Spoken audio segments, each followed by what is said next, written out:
All right. How about that, huh?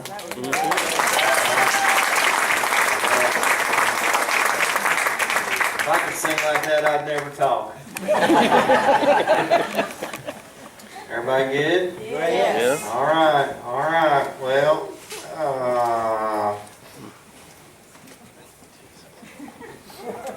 you got a starting place, Richard?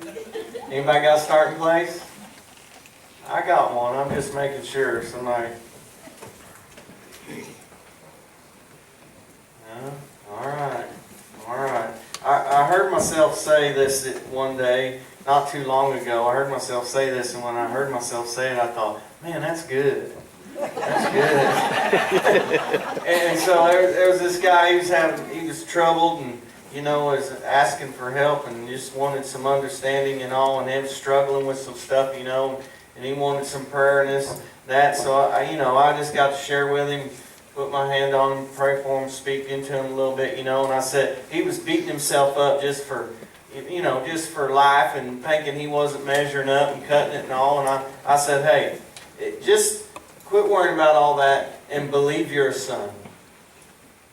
If you believe you're a son, you'll act like a son. Mm-hmm. If you believe you're a son, you'll act like a son. That's right. Problem is, we ain't believe that we're sons. See, we've spent all our time, hello?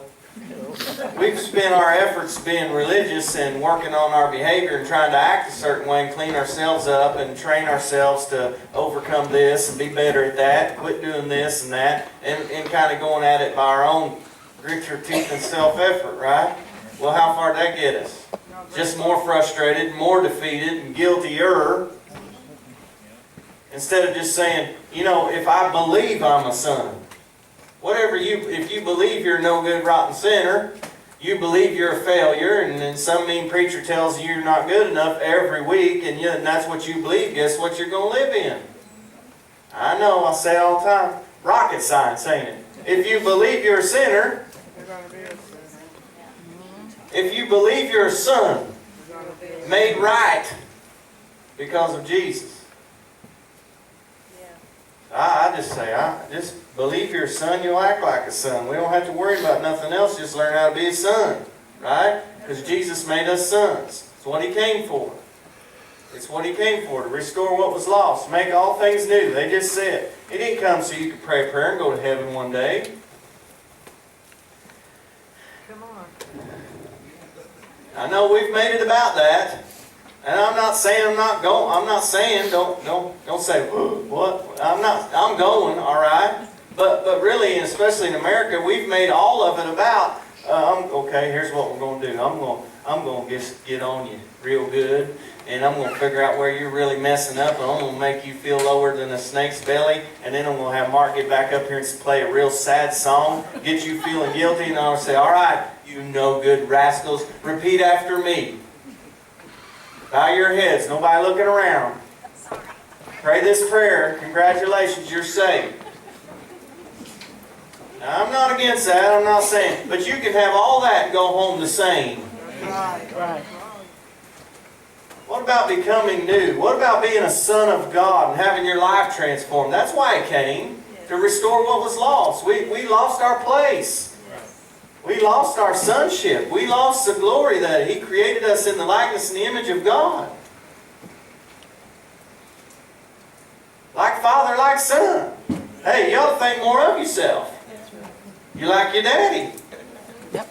And the serpent shows up, the old lying devil, he shows up and he showed his hand right off the bat and he said this to Eve. He gets Eve, right? God said, you can eat all these trees in the garden, right? And it just said there, I think it's in Genesis 1:26, maybe right in there somewhere. It said, and let us make man in our image and in our likeness. Crowned him with His glory, right? The devil shows up and says, Eve, did God say that you can eat from every tree in the garden? Said, well, we're not supposed to eat from the tree of the knowledge of good and evil. The devil said, He just don't want you eating that. Because if you do eat it, then you'll become like him.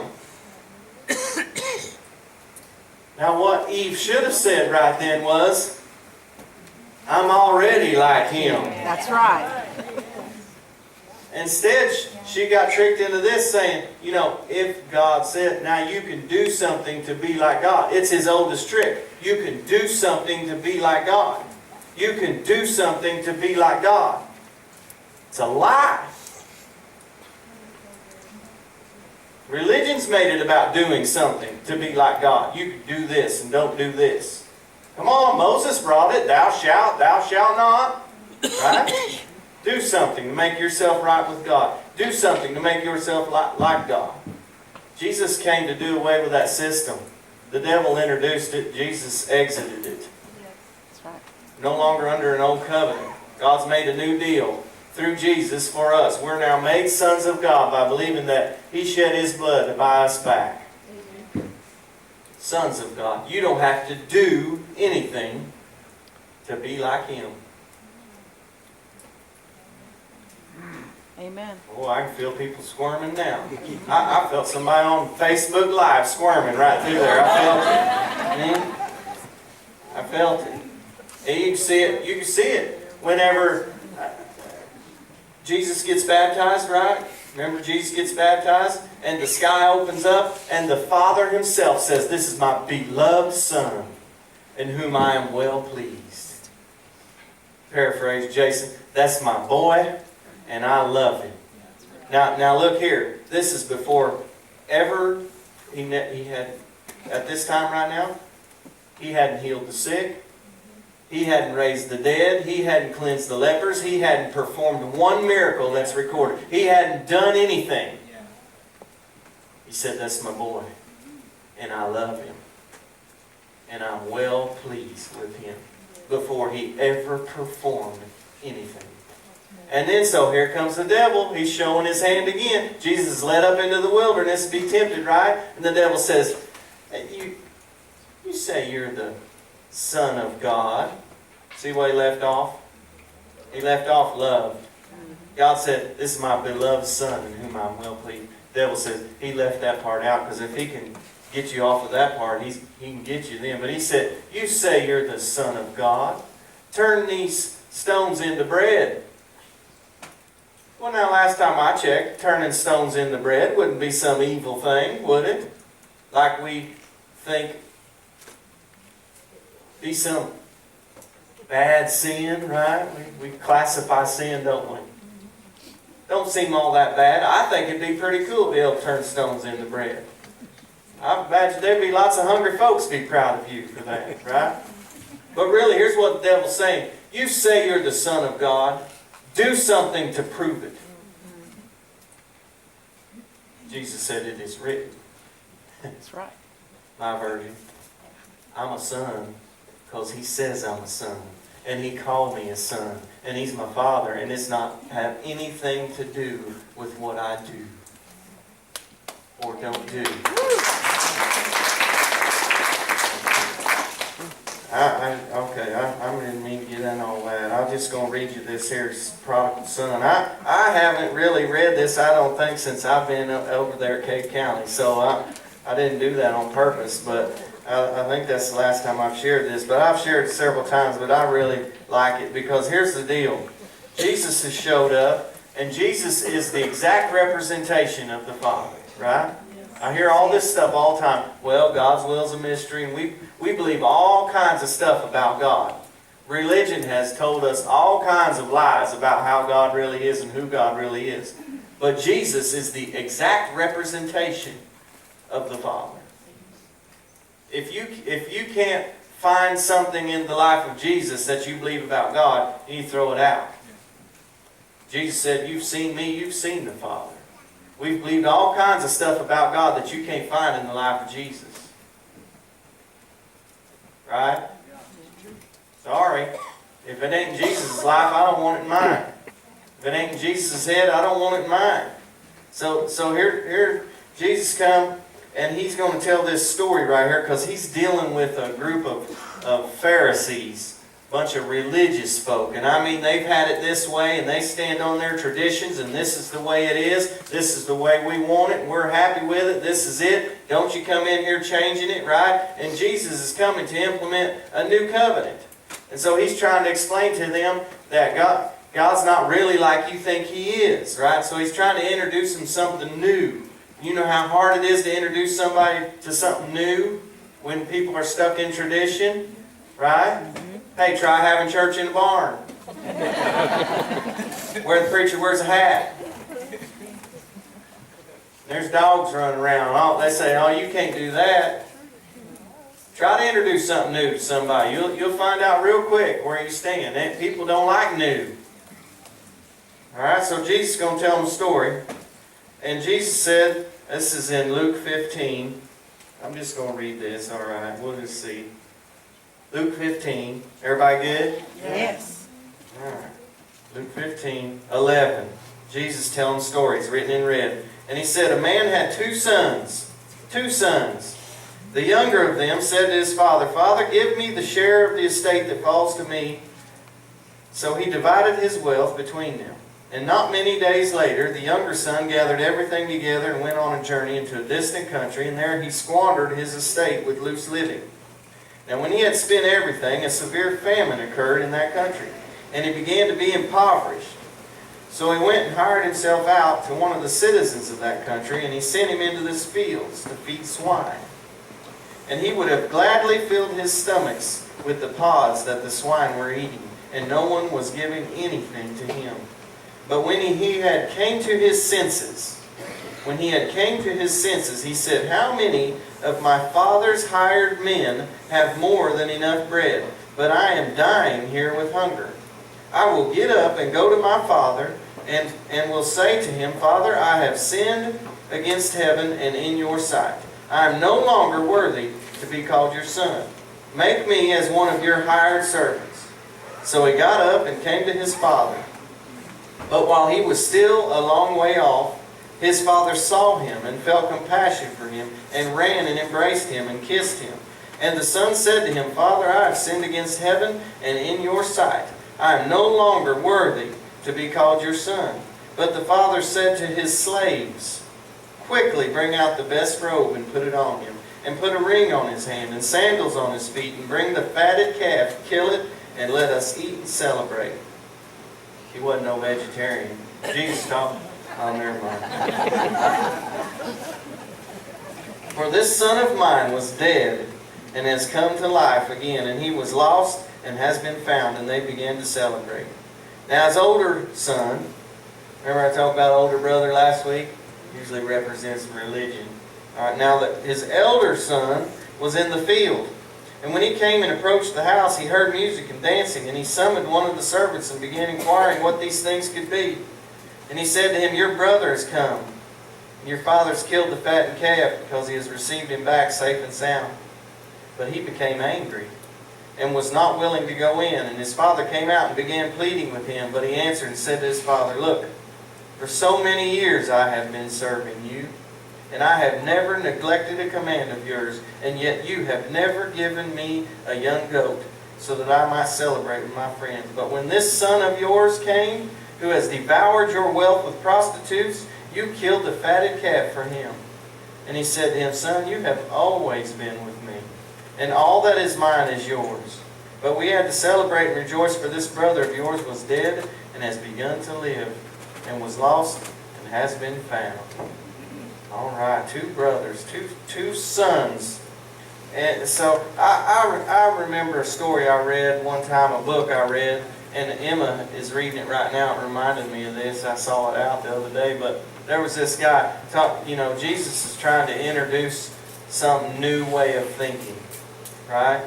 Their way of thinking about God had been based on an old covenant that came by Moses, and it was the law, and they had to uphold this law, and if they upheld the law and all the law, then God would bless them, right?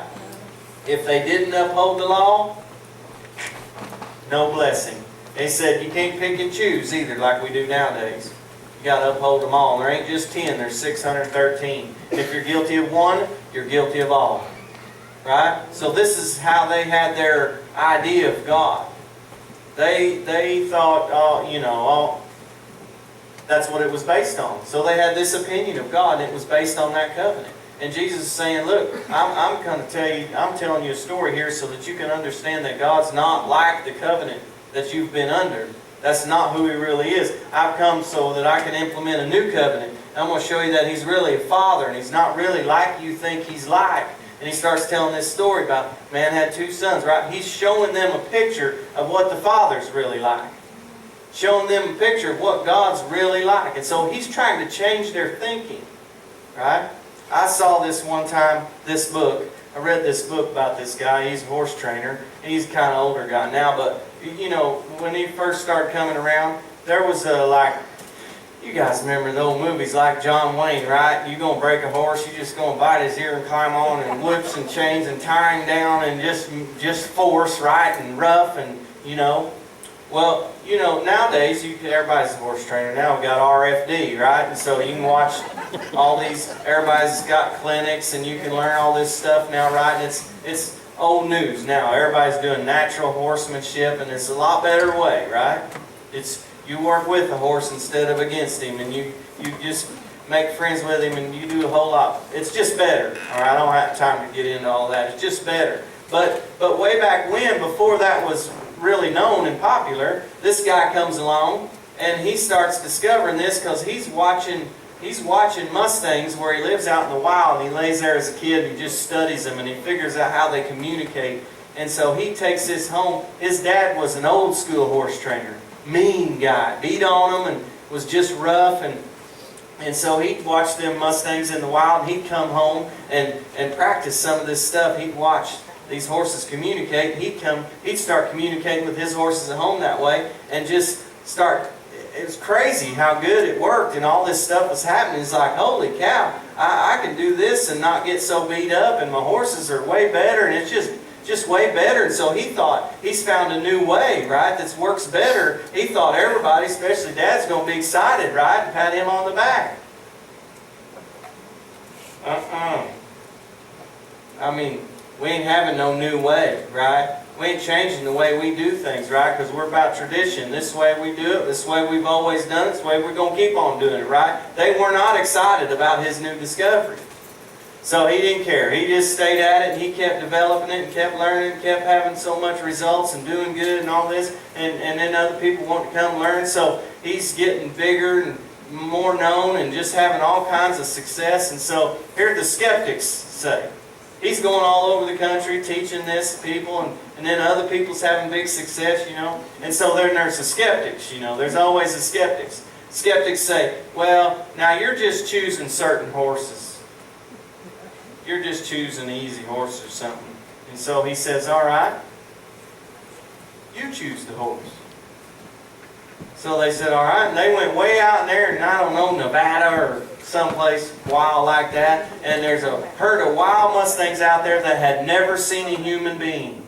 And they went out there and found them, and there's a wild little stallion in that herd of wild Mustangs that have never seen a human being, and they said, that one.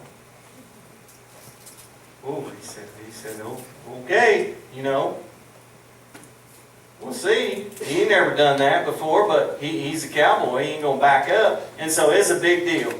By this time he's known, and they've got documentaries, they got TV cameras, they got journalists. It's a big thing, right? Big to do. So they get all their horses, and they go out and they're camping, and they find this herd, and they're documenting it all. And so he takes 2 or 3 different horses because he don't know what it's all going to be into. And so he gets to that herd and cuts that little Mustang out of that herd. And I mean, gone. I mean, he just runs and runs and runs and runs. He thought he would, so he got his fast horse to begin with. And this little horse just run. I mean, run. All that day kept running. All that night kept running. It got dark. He had to turn his horse loose. This is a true story. He turned his horse loose with him on it because his horse could keep seeing and keep following the other horse. All night long, he just trusted his horse and followed this little Mustang. Finally, the next day, started slowing down and getting to where he could communicate with it a little bit, you know, and all. Kept switching horses and doing this. Hey, on the 3rd day, came riding back into camp on the little Mustang. Now, they're blown away. You can imagine, right? I know the story. I'm still blown away. I do it and I'm still blown away. That's pretty incredible. No pens, no arenas, no nothing. Out there in the wild. Third day they come riding him into camp, right? And I'm thinking, now that's pretty impressive. I don't care who you are. So they're all happy, big deal, wow, and all this. And he takes the little horse, he takes him home with him. And so he makes a great horse out of him. They use him and ride him. The neighbor boy kind of claims him, this little 10-year-old boy, I think. He starts riding him and he just claims him, and just an awesome little horse, right? So here the skeptics are again. They said, well, now if what you're saying really works, you can take him back out there to the herd where he was, set him free, and he'll choose you instead of them. He said, never done that, but okay. That's what's going to make you happy. So here they go again. TV cameras, journalists, whole big entourage, neighbor boy, everything. Big deal. Camping, they go way out, you know. It's not like 15 minutes from the house or nothing. Way out in the wilderness, right? So here they go. All right, they finally find the herd, you know, and the neighbor boy's riding the horse. And neighbor boy's kind of not liking this too much. He's not thinking, I don't want to lose my horse, you know. And so there they find the herd, and there's a big deal, and there they are kind of over on the other hill, you know. And so he gets the horse, and everybody's watching, and the horse trainer, he kind of leads the horse up on the hill where he knows that he can see the other herd, you know, kind of way over the other hill over there. He just pulls that halter off of him and sets him free. I mean like a bullet. Way he goes. Tears right on, 90-0, gets over there, joins that herd, and they're all bucking and hoorahing, and over the hill they go out of sight. And he's just like, well, that's that, I guess, you know. They kind of let the air out of him. He wasn't sure what was going to happen, you know, and so he's kind of let down. The little old boy's heart broke, you know. You know, Cowboy is too. He's just trying to be macho and not show it.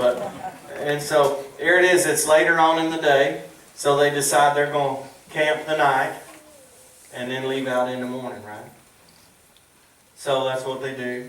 Next morning, Cowboy kind of just trying to stall and give old boy all the chance he can get. And he kind of walks up on the hill by himself. And so there they are, way over there on that hill again.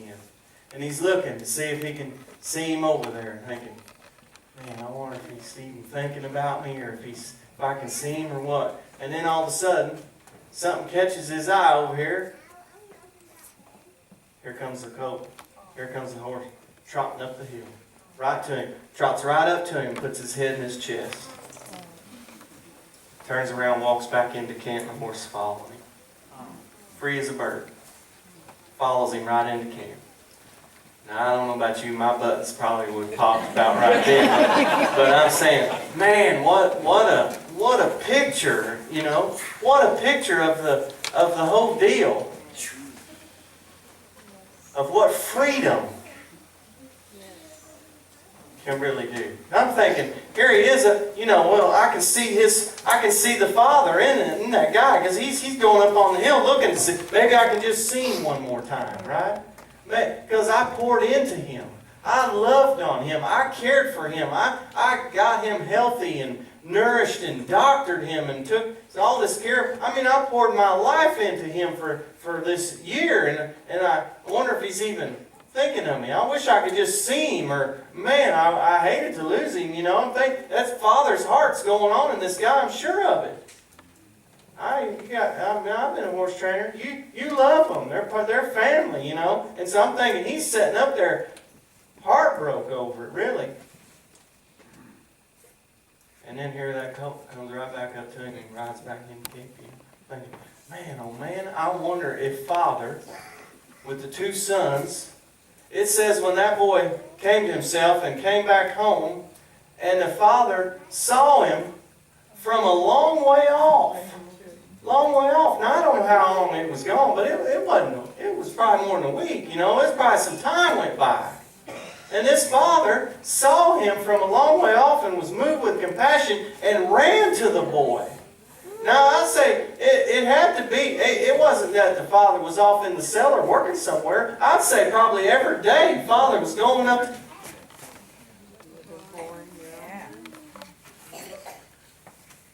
Where are my boys at? It says it saw him from a far way off and ran and fell on him and kissed him.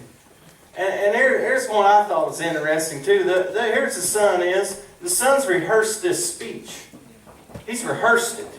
And he said, I'm going to tell my father, I'm no longer worthy to be your son. Just let me be one of your slaves. I've sinned. I've sinned against heaven. I've sinned against you. Now we read it, right? Do you notice this? The father never even acknowledged that kind of talk. We've based all of Christianity around it.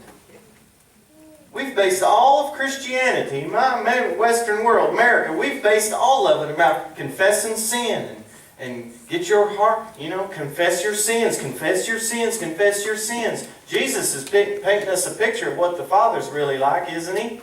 Yeah. The Father never even acknowledged that type of talk. He told the servants to get my robe.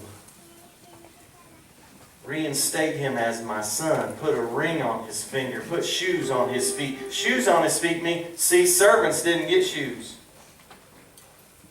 Sons had shoes. Servants didn't get shoes. Slaves didn't get shoes. Father wasn't even interested in this slave talk, servant talk, sin talk.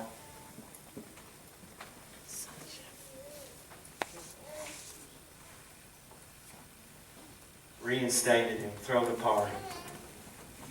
Glad he's home, right? Wasn't even worried about the inheritance. But then it said this. When the younger son wanted his inheritance, he said he divided it up between them both. Divided it up between them both. Now, older brother comes along and says, you never even gave me a goat.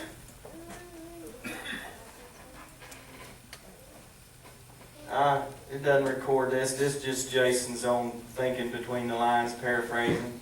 But Father probably saying, I've given you everything that I've had. You've been so religious, missing what it's like to even be a son, that you didn't even know you had access to all this. You're grumbling because... Oh, I can really get on that. I don't guess I will. Please. You've been so religious, you've missed the whole deal. Older brother's criticizing the younger brother, and Jesus is saying, look, you're both way off.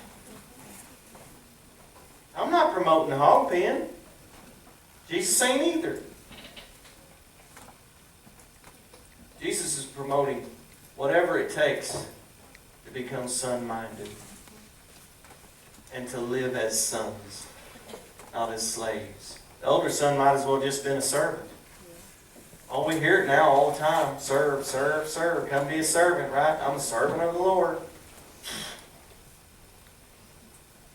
Son does a whole lot more work than a slave.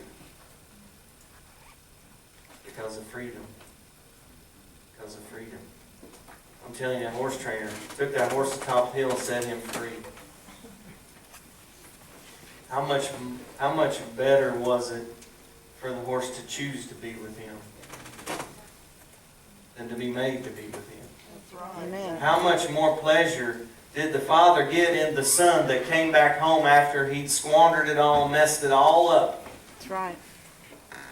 To know that he came to himself and chose to come back home. He chose to be here with me.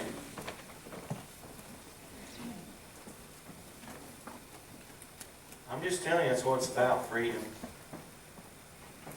Freedom scares people, I know. Freedom scares control freaks, and religious people are control freaks.